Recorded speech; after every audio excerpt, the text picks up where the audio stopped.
Hey guys, it's your boy Kenny Boulder with another Pokemon video, and we are going to look into the Investor Bro strategy. So I saw this video pop up in my feed and decided let's do a react video, old-fashioned school. This is from Pokemon, and this is a video that says investing Pokemon cards in 2025, a beginner's guide.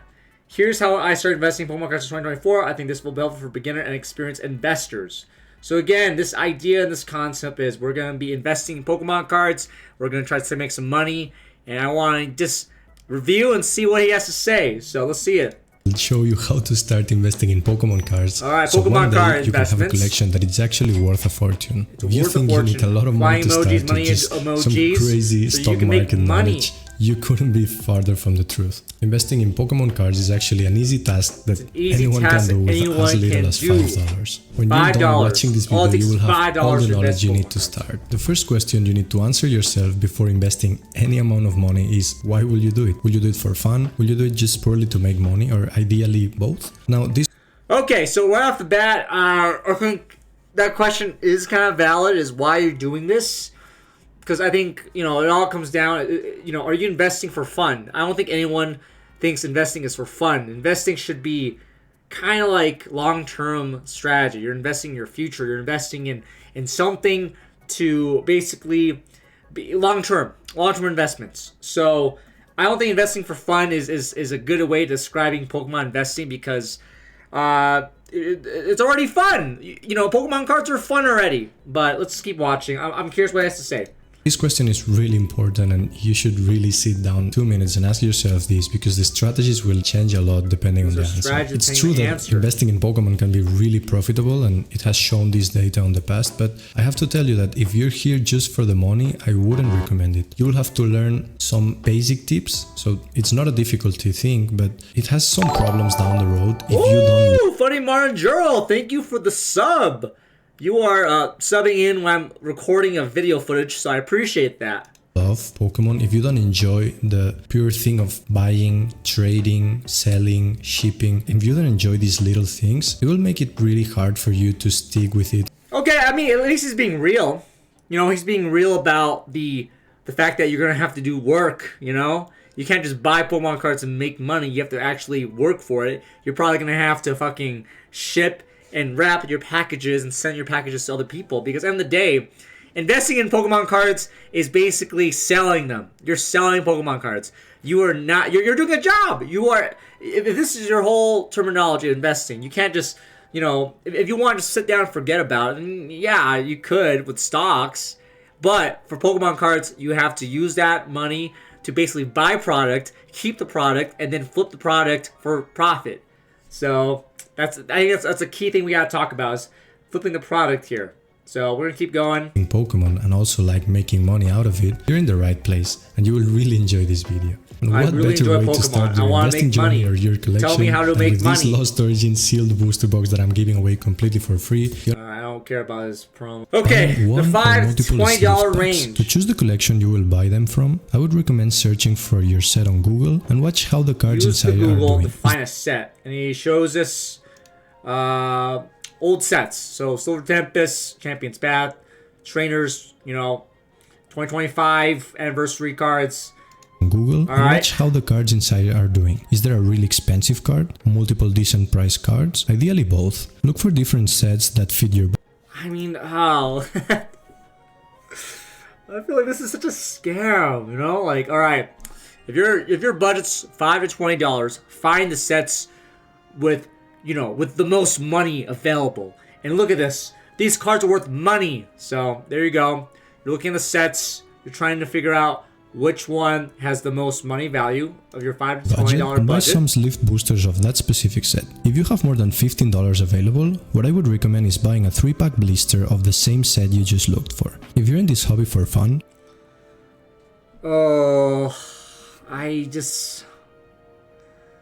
Okay, so if you are a Pokemon investor with $5 to $20, the first step is to buy blisters. And ideally you're buying tri-blisters. And I'm going to say this right now. It isn't easy buying tri-blisters right now. Imagine trying to find a Prismatic Evolutions tri-blister right now in this hobby in 2025. It is next to impossible. I'm sorry. you're going to have a hard time finding tribe listers right off the bat. You can invest in last year of a nice. This looks like similar to the other. All the card prices in some value to single cards. Now, with sealed products, you have always the possibility to try them, and with sealed products. Okay, he's not talking about sealed products now.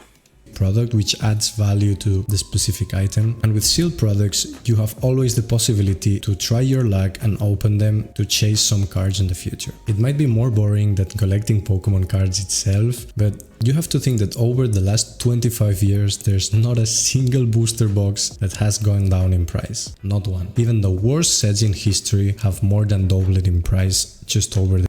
Okay, here's the thing though, like, that's 25 years. So do you want to, in the day, if you're a Pokemon investor, bro, do you want to keep a box for 25 years? The only reason why we're seeing this massive surge in Pokemon popularity is that the kids who grew up in the 90s are now adults. They are now in their 30s, 40s, and now they're able to afford buying Pokemon cards. So you have to wait and, I guess, speculate that the kids today, right now, in the year 2025, are going to be old enough and ready enough and have enough money to buy and have interest in buying Pokemon cards. And let me tell you right now, guys, that is not the fucking case. The case is that these kids are not seeing any product. It's millennials. It's, Gen Z people maybe. But mostly millennials are buying all the Pokemon cards and they're getting all the Pokemon. So the fact that you have to wait 25 years and assumingly that those kids 25 years from now, in the year 55 are going to be able to buy Pokemon cards. I think that's kind of, I don't know, man. I don't think that's a good market strategy, Pokebim. The years. Some of them tanked for a bit, were at losses for maybe some months, but at the long term, if you look at the grand scheme of things, they were really great performers, even the worst sets that came out. Okay, I get it, any set could be worth money in the future, but how much would you willingly spend that money? And if you can get the money, then how are you going to find the the sets that are reasonable, So again, I think investing Pokemon cards right now is impossible because you're not going to find any cards for retail. You're going to have to pay scalper prices, or you're going to have bots, or you're going to have to pay money into buying bots. So keep that in mind. You have some spared money, you can just buy singles you like. Of course, if you buy cheap singles, I don't see the problem. I think they are pretty free to invest in, since cards that are $5 to $10, even if they tank, you will lose $2 to $3, which is something so affordable for almost all of us. And the problem is when you buy these big chase cards that are maybe worth $300 or $400, and if you tank at 25% on that buy, $100 can be really painful for a lot of us, like losing $100 in a month for a single card that you bought. Not something you take well. So I think that's a fair point. Just saying, singles are speculative by nature. You don't know what they're going to be in within months. So I think that's fair, and I think that's the reason why not to buy singles, because at the end of the day, you're going to be possibly getting screwed over if you spend $100 on a single and it's then $85. That's $20. You're losing $15. Right off the bat, and then that's even without selling it yet. So yeah, fair point. Really be skeptical about it. If your intention is actually to purchase something from Pokemon and just hold it for a lot of years, I will always recommend sealed product, since they have proven that they don't go down if you wait a certain amount of years. But cards can actually go down even after a lot of years when they are out of... I think the majority of Pokemon investors are people who buy sealed product. They're not buying the random bulk cards. They're not buying singles. They're just buying bulk sealed product. I think that's a key thing about this whole poker investor mentality, is that they're just buying sealed to hoard the sealed collection. And the idea now is, okay, well, how am I supposed to buy prismatic evolutions? How am I supposed to buy 151? How am I supposed to get the more money for my buck if I can't find this product right now? And at the end of the day, you can't. I think being a Pokemon investor in a scarce market like this is kind of dumb, just because at the end of the day, you're not going to make your money back.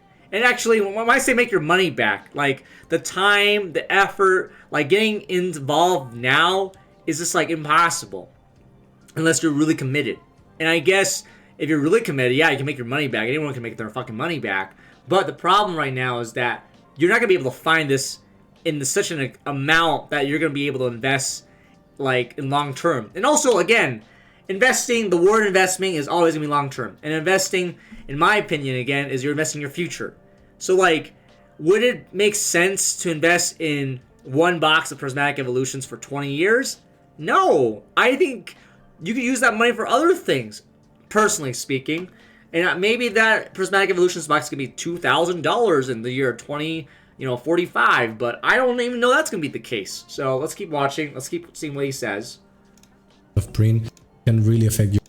Seal product doesn't go down because seal product is this constant is that they increase in price when they are a hot topic and people talk about them, like the Sword and Shield era, but when people shift to another era or just lose interest, seal product doesn't go down because seal product is this constant thing, this constant item that always have sales, there's always people that want the product, so the lowest price items listed will always be bought. So you have this situation where you have a really nice chase card that is worth $200. Okay, I mean, the logic there is that, in my opinion, seal product, yeah, it's gonna stay low, but assumingly, like, you're gonna have buyers, and I get it.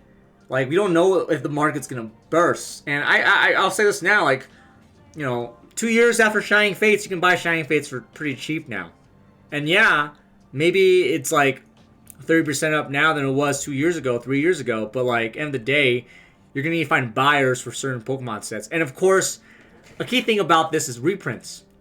A lot of people don't recognize that. There's going to be so much Pokemon cards out there eventually that the interest, the demand is going to eventually not be as high because everyone's going to be able to find it. This peak, this high right now is because of Pokemon Pocket, because of influencers getting into the Pokemon card hobby, shoe resellers getting in as well. Like, there's a lot of reasons why the hobby is kind of like, there's such high demand. And I think right now, we're probably going to see more product ever before just because of that. Because at the end of the day, Pokemon companies are going to want to make money. And so they're going to keep making money, and they're going to keep making product. And that's going to be all over, you know, the floor eventually. Because at the end of the day, you're going to have sets that people don't want, true. And you're going to have people that may not even be interested in buying this stuff soon as well. I mean, plenty of people are probably leaving the hobby right now, but we'll see what happens. Get focused just on the negative things I just told you because I think good things weigh more than the bad things. So the first one is that you can get really high returns if done well. Now, certain Pokemon products have performed really better than a lot of stock market like companies or the S&P 500 itself, a lot of well-known crypto. Some Pokemon products have beaten that. I'm not saying you're guaranteed to do that by any means because... Okay, I mean, it's... Again, this is like a casino. You're speculating Pokemon cards being Wall Street. You're speculating Pokemon cards being cryptocurrencies. You're speculating Pokemon cards being... Okay, this is where I'm going to say it right now. I hate the fact that Pokemon cards have become an investment, become an asset, become the whole concept of Pokemon cards, of using a children's cardboard as it is investment strategy for long-term wealth. To me, personally, sounds fucking crazy. It is ridiculous. It is insane that these guys are pitching to everyone on YouTube, on social media platforms, saying that you can make money off of Pokemon cards. Because at the end of the day, that's not the point of Pokemon cards. Pokemon cards are supposed to be enjoyed by fans. They're collectibles. They're not an investment bank strategy. If you want an actual investment bank strategy that might get you some like long-term investments, Roth IRA, I don't know, ETFs. There's other ways and other metrics that you can make more bang for your buck. And I think people keep forgetting this concept. You're going to have to do work to sell when you sell.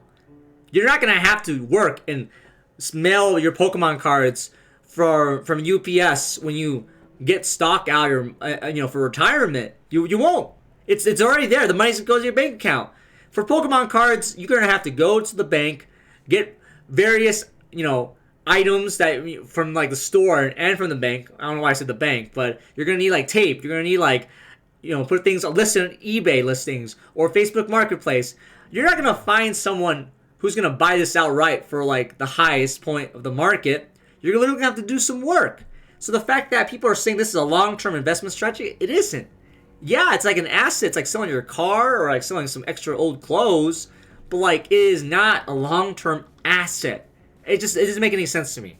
I'm not saying that Pokemon in 50 years can crash and go to zero.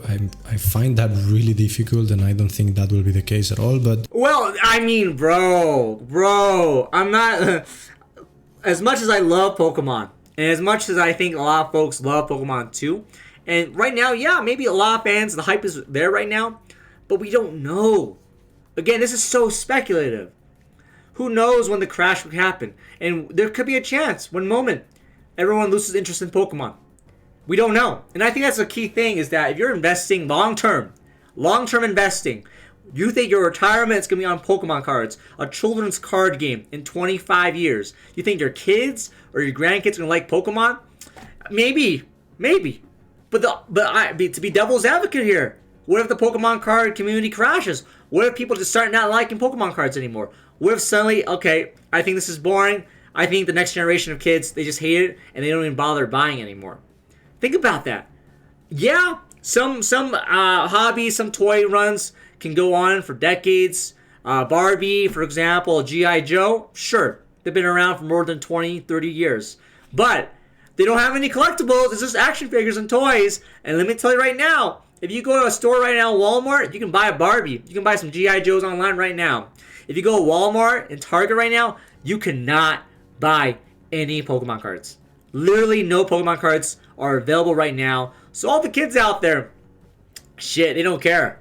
They don't care. And sure, maybe they'll see influencers opening Pokemon cards, but let me tell you right now, a lot of those influencers are probably millennials and young folks between the ages of 18, 25. They're not like 9-year-old influencers telling their friends to go open Pokemon cards. So, alright, we're going to wrap up this video. There drops in going to park a decent amount of money. And finally, the last good, it's actually the best, is that this community is just amazing. You see, I started this channel a few months ago, and 99% of the feedback is just positive. And people are really kind to each other. They discuss in the comment section. Pokemon fans are some of the nicest people in the world. They love Pokemon. The idea of friendship, the idea of people bringing together, regardless of your background, regardless of where you came from, I agree. I agree with Pokemon Ben here. Pokemon fans are great people. Pokemon fans care about each other. They're community-based Pokemon fans out there. That's fair. Section, they talk about a lot of things, and I'm really proud of you. I'm really proud of you for that. And the thing is, when you build a good community, when you have something joining in, it finds a really good space to be, and that's pretty important for all of you who are starting now, even it's collecting or investing. I think it's good to have a clear path and community that you can just not be judged by not knowing something or being toxic, and which is fair. I mean, again, I think fans and the fans out there are good people, and all the people I've talked to, they love Pokemon. I think it's important. Is that not all Pokemon investors are horrible people. I think that's fair. There's nothing wrong with being a Pokemon investor. It's just we can have differing opinions. That's fair, right?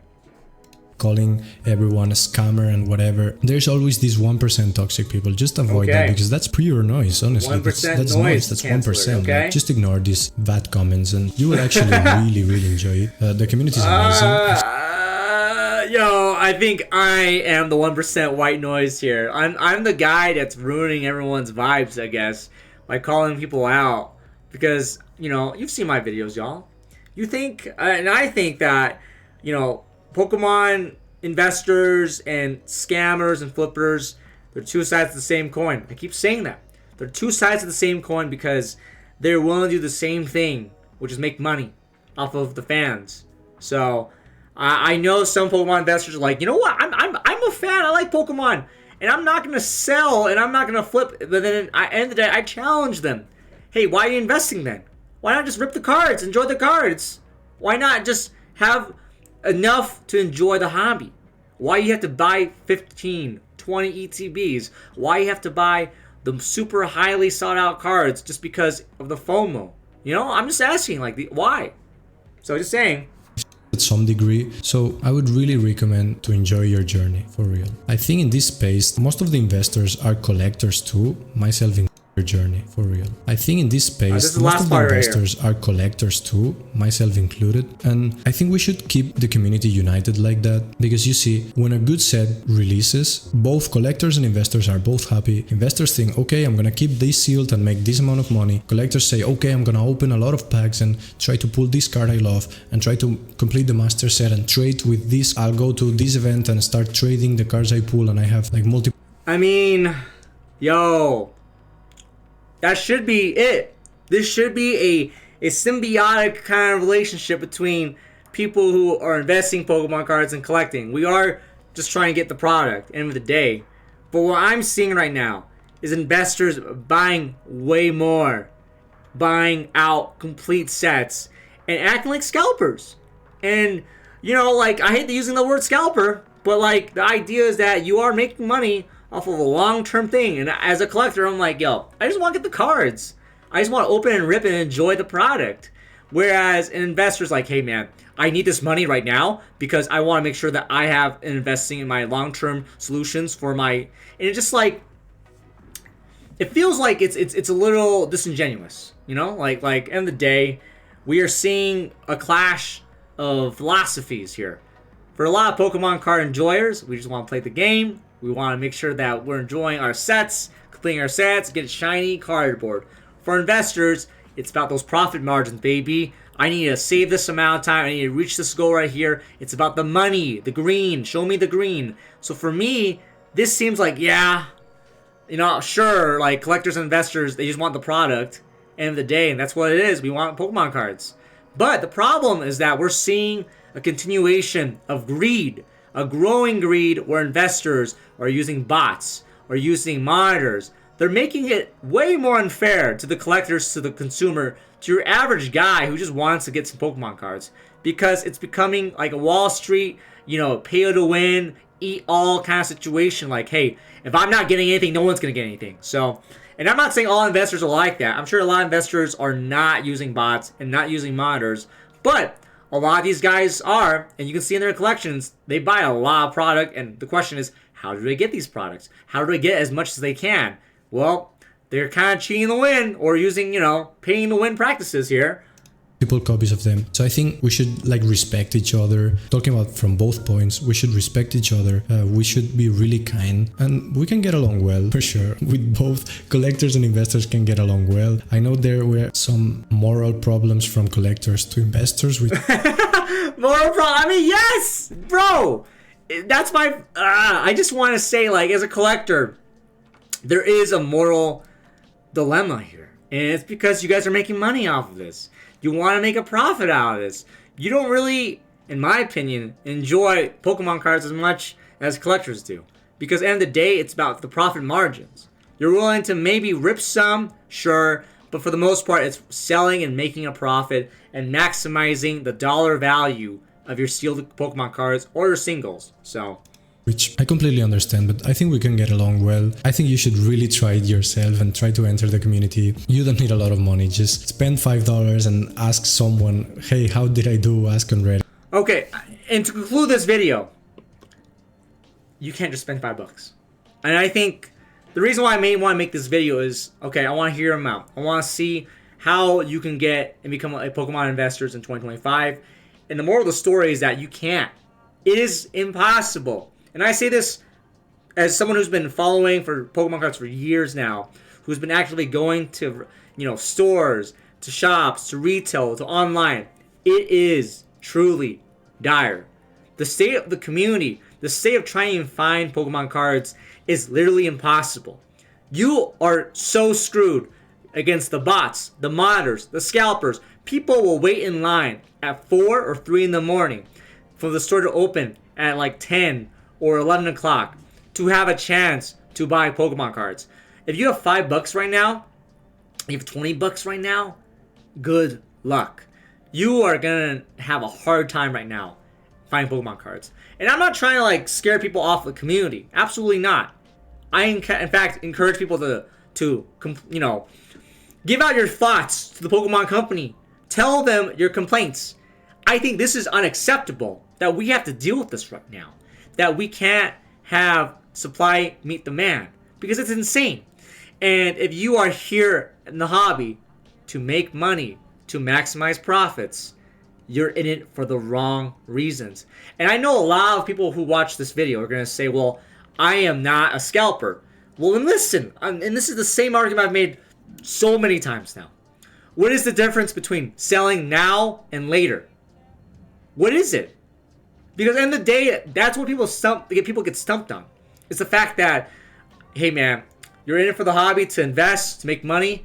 Well, then what's the difference between you making money now as a scalper or making money 20 years down the road? What's the difference? You're denying product to fans who want to rip.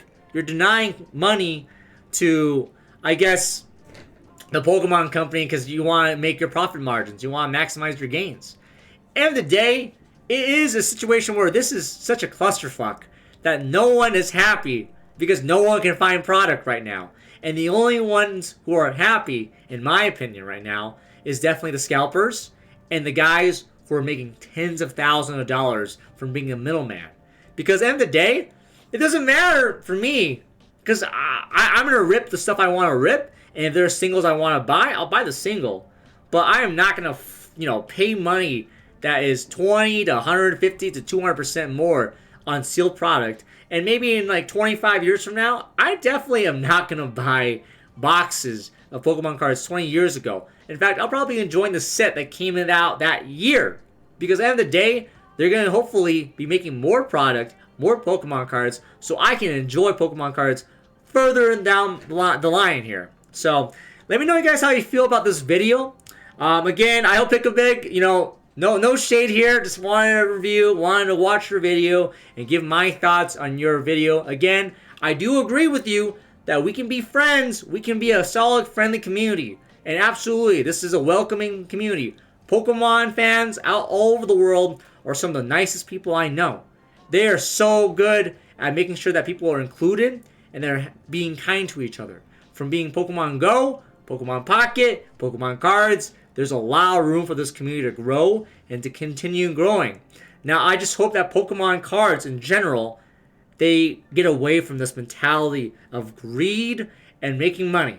Because at the end of the day, that is not part of the hobby. This is a collectible series. It's children's cardboard. I say children's cardboard because you can buy Pokemon cards as a kid and enjoy it. It is not an investor bro crypto scam. It is not a way to maximize your profits. I'm sorry. You're in it for the wrong reasons, man. If you want to care about this shit, go day trade on Wall Street bets. Go make money elsewhere. Because at the end of the day, you're going to be staying on a product and you're going to be a hoarder for 25 years. So, yeah. Have a great day, guys. I'll see you next time. And thank you so much for watching.